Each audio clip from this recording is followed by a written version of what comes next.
Welcome to the Weekly Trend, a podcast for navigating the markets through the lens of technical analysis. The Weekly Trend podcast is provided for educational purposes only and does not constitute any professional advice. Listeners should not act upon the information or content without first seeking advice from a registered financial planner. Welcome back to the Weekly Trend podcast. Today is Friday, December 6, 2024. S&P 500 currently sitting at 6084.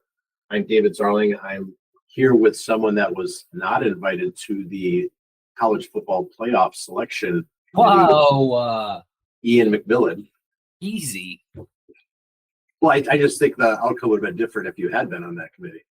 Oh, on the committee, yes. If I was on the committee, of course it would be different. I'm still so sore from all of this. I really thought they'd put us in. That's my heart speaking. My financial brain understands why a decision to put Alabama was made. Yeah, they went with the brand.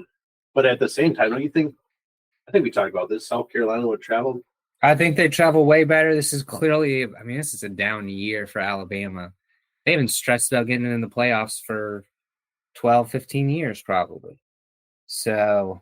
But Indiana's in? Indiana's in. Admittedly, I'm confused. And I'm SMU's in? Yeah. Very bad schedules. I'm just saying these two, if these programs were stocks, they might be going up, but they're not relative outperformers. But I've cried all the tears I can cry, Dave. Well, now you get to dry those tears somewhere down in Florida, I guess, against Illinois. You know what's not making me cry? Stocks. Yes. Stocks keep going. I mean, a lot lower volatility, kind of march upward we didn't have a podcast last week. So I hope everyone enjoyed their Thanksgiving. Yes. But yeah, we've got VIX at lowest area since the summer. We're down to 13 on a VIX. And we're back into this melt up, kind of trade back and forth. Right now, it seems to be we're back in mega cap tech outperformance. Would you agree with that? Yeah. I think you described a few episodes ago the tightrope of rotation that would need to take place to hold this market because really, on a relative basis, mega cap tech hasn't done anything since summertime. So we're talking about 6 months of sideways performance versus the S&P. And you saw things like financials, small caps do well. And now if those all-stars are sitting in the back pocket of this market and are about to reassert themselves, it's going to be really hard to keep this market down. Well, and so we've had, Amazon's looks great, has had a good chart, but I want to say the big one this week is Apple. 4-month highs, all-time highs for Apple. Mm-hmm. That is a massive tailwind. Yeah, same with Meta. Meta's Amazon, Meta, Apple, all brand new all-time highs. Microsoft has some work to do. NVIDIA still showed strength while semiconductors cooled off.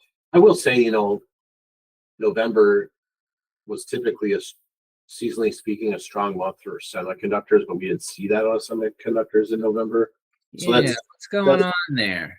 Yeah, that's worth paying attention to, if you're going to look at alternative. But at the same time, you look at semiconductors on a monthly basis, and they've been compressing since August. Can you imagine? That is a lot of pent-up energy, right? You're a trend follower. So kind of trend following 101. Consolidation should go in the same direction as the trend that it arrived in. Yep. And so that would take you up. That is a solid 6 months of consolidation on semiconductors. Right into really holding that 200-day moving average. If this thing breaks higher, you would likely, you're going to get more than a few days or a few weeks I mean, this could really be a big first quarter for semiconductors if SMH can get to new highs. Get out of this consolidation. And then you throw in things like IGV and XSW ripping through the new all-time highs. And when I say that, I mean just like a hot knife through butter, which is great information. So now you have even more participation showing up. And, we had the advanced decline line for NYSE, S&P, NASDAQ make new highs. So confirming the new highs in the market. Got bullish percent, a breadth measurement sitting at midfield and X's, not overextended. I guess you'd have to look at semiconductors in the months ahead if that they continue to cool off on a relative basis. That's kind of a warning sign. But if they come out of this compression to the upside, like you're talking about, which is typically what happens in uptrends as you move higher out of consolidations, it's going to be very hard to keep this market down, but too high, too fast. Oof. Yeah, it doesn't seem to be in a lot of individual stocks. I mean, you talked about IGV, XSW kind of cruising through these previous highs, and you've seen that on a lot of individual names as well. For sure. So we just talked about cruising through new highs. We talked about consolidations. One area, and this goes back to the mega cap, one, or I guess really two, some overlap there between them, but big weeks from your Mag 7 and your FANG stocks. Yeah.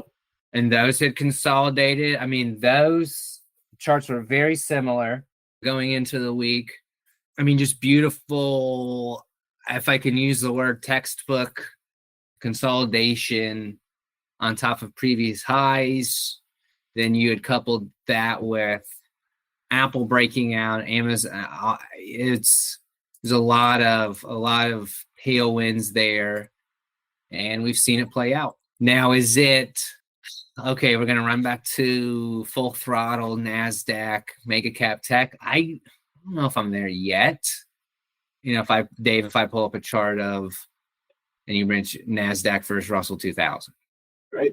This is still messy. Yeah, this is not a trend. Well, it's a sideways trend.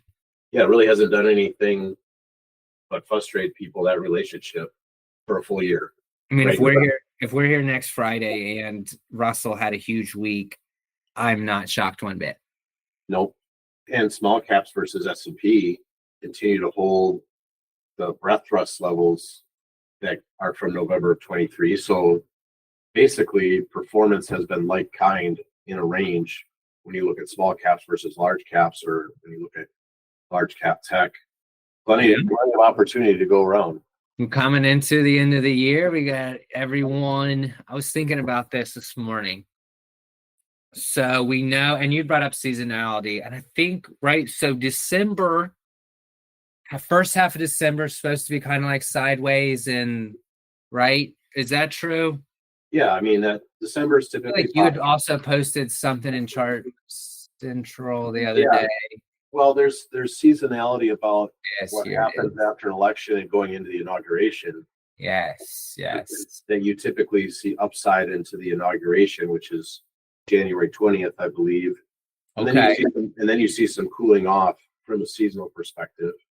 And so we continue to see stocks right on that road, that you see positive performance from election day through inauguration day. You could see that happening, regardless of the narratives out there, regardless of World War III, drones, earthquakes, cabinets, who's in the cabinet, those that like.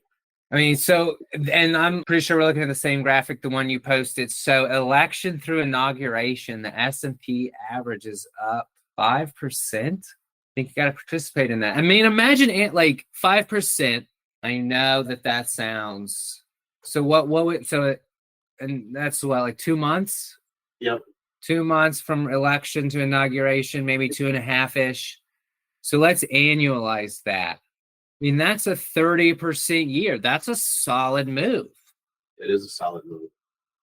And then you typically see it cool off after the inauguration, going into summer of next year, and then once you know it, a rip roaring second half for seasonality. We're in that best 6-month window right now, regardless of the seasonality for an inauguration to election. We are in, I think you put it, we're 1/6 through the 6-month period that goes through April. November was pretty good. So far, so good. Stocks confirming their seasonality. Again, it's not a predictor. You don't sit here and say, oh, for sure, stocks are going to be up between now and election day, or I'm sorry, inauguration day.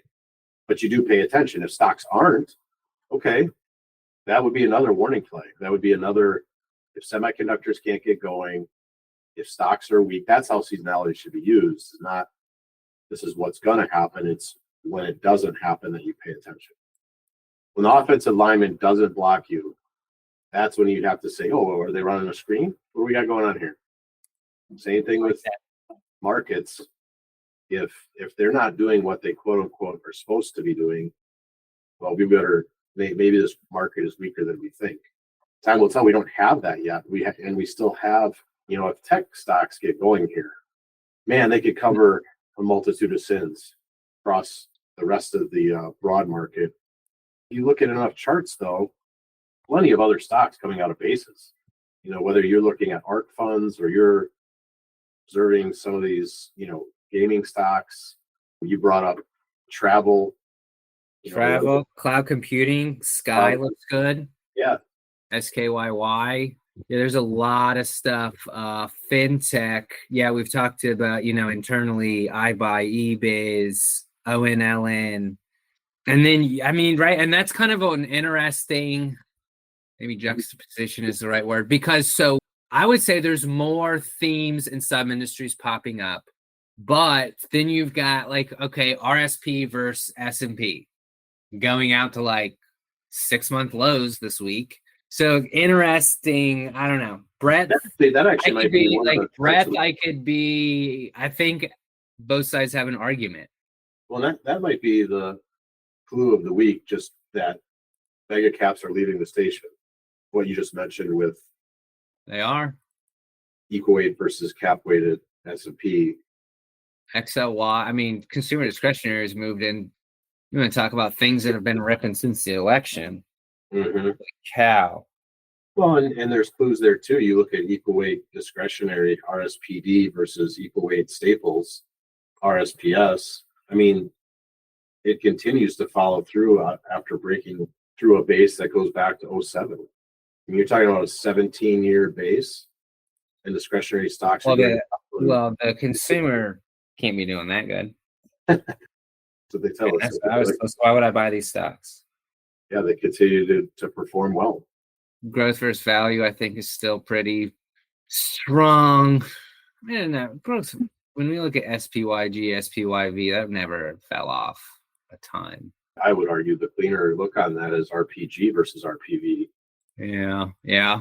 And that's a really clear base that it really appears that large cap growth is look at that. Yeah. Departing to the upside. And then you throw in all these other. I think you're going to be. Yeah. Well, it's not like Russell's not participating. It's IWM is still not surprisingly having some price reaction to the November 2020, 3 years ago, what we now know to be a blow-off false move at that time. It would make sense that small caps would struggle right here.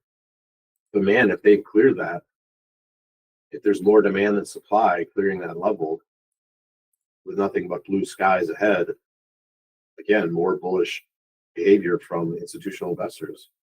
I know there's a lot of doom and gloom out there, but it's not what we're seeing from the charts. Eventually, there will come time for that. There will be. Eventually, we will roll over. Could be violent, could be slow. I don't know. It'll show up on the chart.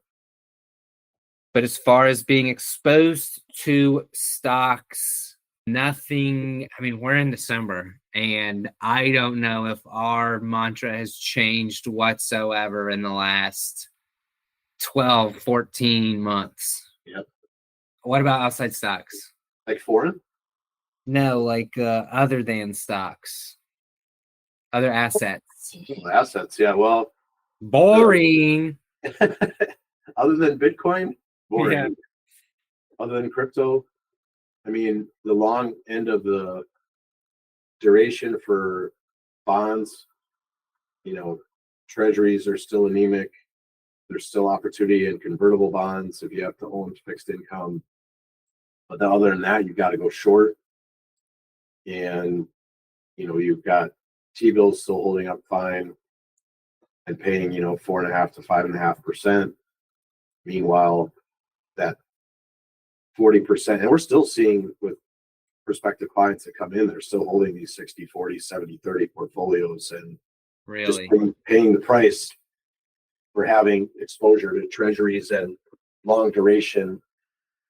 We'll see. I mean, all these relationships can change, but it doesn't. The thesis for the new 40-year cycle or higher rates has not changed. That is still intact. You have what I would argue is a risk on, risk off, or animal spirits type indicator like Bitcoin hitting a round, nice fancy round number like 100,000. Yeah. You have more speculative stocks, your smaller software stocks doing well, and financials are holding up. Financials hold up. I mean, we've had three. So 3 sectors negative since the election. Healthcare, which, I mean, it's been terrible all year. It's the worst sector. Materials and real estate. And I think your other laggards are utilities, energy, and staples. So, and discretionary, definitely your best sector since the election. We can talk about credit spreads. We talked about the VIX earlier. If I was to climb up on the mountain and look out for incoming bad weather, I don't see it. When your top 3 sectors year to date are communication services, financials, and discretionary. Not even tech. Yeah, right. And that doesn't really scream risk off by any means. And your worst performers are healthcare, materials, real estate, staples. I mean, I'll go back to the late John Borman. We should just shut up and enjoy this. Got to. Or just why fight the trend? Turn the TV off. I mean, unless you want to watch like the sports update or something, but turn it off. Markets are up. It will eventually end, and we'll all get to cry in our beer. If you come in for adaptive education, we talk about that. We're not going to pick tops, not going to pick bottoms. We're going to capitalize on the 90% in between. If you've done that during this uptrend, then we're fine. Right. Like you said, enjoy family, participate in your community. It is the holiday season. Get off the TV other than for your favorite show or sports, like last night's game, Packers Lions. What'd you think about that 4th down call at the end of the game to hand the ball off? They could have kicked the field goal at that point. What yard line were they on? I believe they were like on the 20. So what was the point? He just didn't want them to get the ball back, for sure. Yeah, Dan Campbell was able to get the clock all the way. There's a couple curiosities there. So if I'm recalling it correct, they're near the 20, 4th down and 1.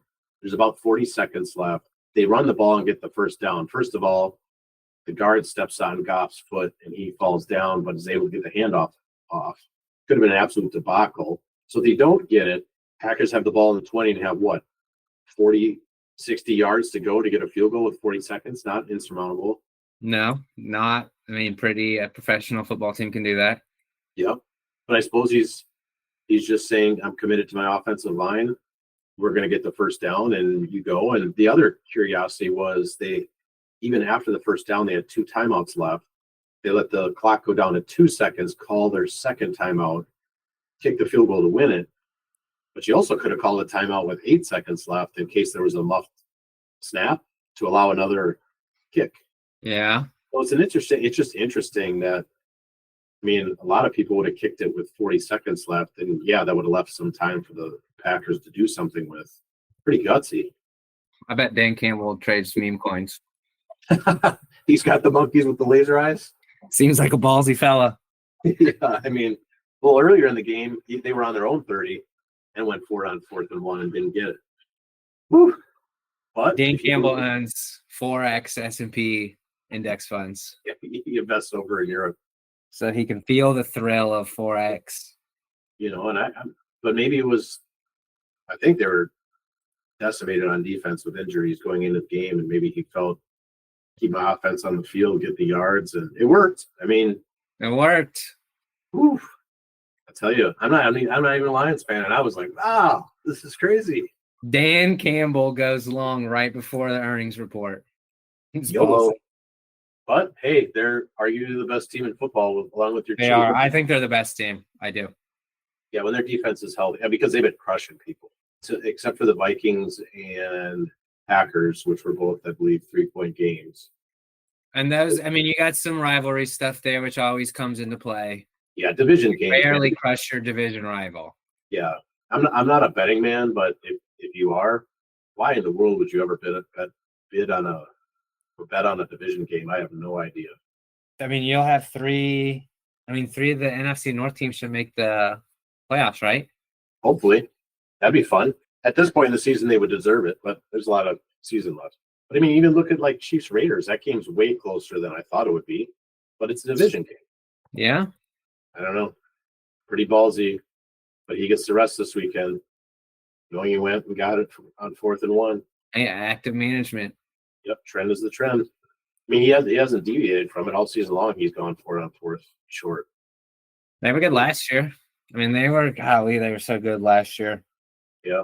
Didn't they lose in the NFC Championship? Yeah, they lost to the Niners. Well, I give their offensive coordinator a lot of credit because I guess he came back this year. He could take a head coaching job somewhere, and he stayed because he felt like he had unfinished business. Give him credit for that. Good for him. Yeah. Could have. Maybe he wants to stay and build. Yeah. Build great things. Love to hear it. So where else, Ian, should we, now that we're half sports talk radio and stocks? We could get on like an AM station probably somewhere. talk sports and stocks. Like a free cable news network type thing, like Wayne and Garth, Wayne's World. Yeah. I guess we got YouTube now. I've heard about this, YouTube. Yeah, I don't know. I mean, risk assets, relationships. I mean, we've got S&P high beta versus S&P low vol has really fixed itself a lot. It's, again, back to where a lot of these, relationships and absolute price charts were back to where we were in the summer, June, July. Things are fixing themselves, or just things that have been healthy have stayed healthy. I know I talked about for a little bit, on the podcast, you would ask, well, what's one thing that and I would talk about high beta versus low vol. Mm-hmm. That's now off the list. So, right. And don't have anything in my, I wouldn't say we have some massive arsenal of things we look at. You brought up advanced decline line earlier, all pretty simple stuff. And there just continues to be very few, if no, warning signs out there. Well, and what I find fascinating too is the AAII, so American Association of Individual Investors survey. Yes. Has more bears than bulls right now. Wow. So you're saying we're not at euphoria? Yeah, not at euphoria. I guess you could kind of see the signs of that starting to, pun intended, bubble up, because you are seeing meme coins buying JPEGs starting to show up again. Yes. There is. That went on for like 6 to 12 months before it topped. Yeah. 2020, 2021. Right. But the fact that there's still skepticism, says a lot. And that's happening right as it looks like large cap growth is leaving the station. That's hard to get in front of that train, man. I don't know why anybody would do it. Why park on those tracks? Maybe breath does die up a little bit. There's less to choose from going into 2025. I don't know. But we know that the S&P is still has a 33% weighting towards tech.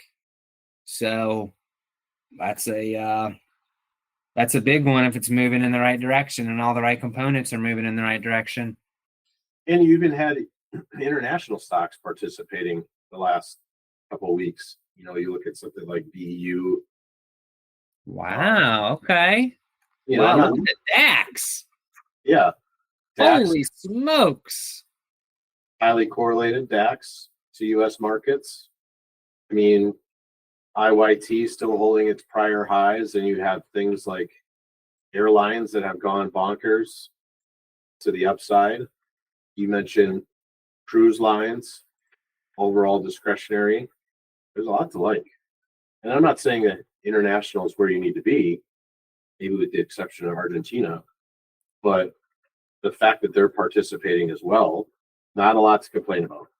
I don't have really much else to cover, and maybe that's a red flag. Hey, Things are so clear. Yeah, but we also, I mean, I could have made that argument, and it's calm waters. Again, don't know what 2025 brings. See the cards that get dealt. Well, yeah, it's Good year in 2024. We got what, 3 weeks to go. Thankful for a 28% year on the S&P. Oh my gosh, how often does that happen? That's a great point. If you are curious, it's not very often. Maybe once a decade. Do you get maybe twice a decade? Yeah, just enjoy it. It's not going to be like this forever, and we'll know by the math, right? It's a numbers game. If S&P 500 is below its October lows, that would be step one. If we're below a 200-day moving average on S&P, which is currently sitting at 54.80, the line in the sand keeps getting moved higher, right? We used to talk about 4,800. We used to talk about 5140. We used to talk about 5,600. Well, the line in the sand keeps moving higher, and we'll know if sellers have control if we're below those levels. It's really that simple. We don't have to overcomplicate it. I mean, markets are hard enough the way they are. Enjoy what we got right now, 2025. It's markets. It's every year is a once in 100 year event. Yep. And so something weird will happen. Yep. We had a VIX in just August, we had a VIX at 65. Yeah. Pretty crazy. And I'm going to be honest with you, and we tell clients this, we got a client letter going out. All this, fun stuff, watching your 401k go up, your IRA. I'm going to be honest, it's not because your favorite politician won the election. Right. It's not. Totally agree. And that was the topic du jour. We have all sorts of bricks in the wall of worry currently, whether it's geopolitically, whether it's domestically, politically. There's plenty always to worry about. That's why we focus on price. Price is the final arbiter. Do some ice fishing. Has ice fishing started yet? When does that start in Wisconsin? I think we need a little more ice on the lakes. More ice. Okay. Too early. Yeah. It's more like a January, February thing. Yeah, I mean, I'm thinking by the end of this month, you might have what you need, at least on the lakes around here. No lakes freezing down by you, is there? No. Although I thought I saw Charlotte had snow flurries the other day. Is that true? It's been in the high 20s in the mornings. Woof. Yeah. It was 28 this morning. I took Connor to school. Ian's cold. Very. Well, I should highlight the supporter of this podcast, the Adaptive Select ETF, which is listed on the NYSE under ticker ADPV, which helps investors access two of the most prevalent factors in markets, momentum and relative strength. Using proprietary identification methods, the Adaptive Select ETF attempts to own the strongest 25 large cap stocks when the market is in an uptrend. And since not all market environments are the same, Adaptive Select seeks to prevent extended declines by moving to short-term treasury bills and cash during long-term market downtrends. Investors can find out more, including how to invest in ADPV, by visiting adpvetf.com or calling 1-833-880-5200. As always, investing involves risk, including possible loss of principal. ADPV is distributed by Quasar Distributors, LLC. We really appreciate their support. We love that you guys listen to this. We've had some really nice comments on social media from people who listen to this regularly during 2024, and we really, really appreciate that. And it means a lot when you share that with your friends and give us high rankings, so please do that. lets us know that what we're doing and providing is worthwhile to you. So like Ian said, we hope you guys had a wonderful Thanksgiving. And man, how quick did 2024 go by, Ian? So fast. Oh my God. Especially now with kids, everything goes by too fast. Yeah, it flies by. Anything else you want to cover before we call it an episode? There's not. Thank you for ADPV for supporting the podcast. Yeah. Yeah, no, appreciate it, Ian. Great to be back on here with you. We'll aim to do it again next week. And thanks everybody for listening. Have a great weekend, everyone.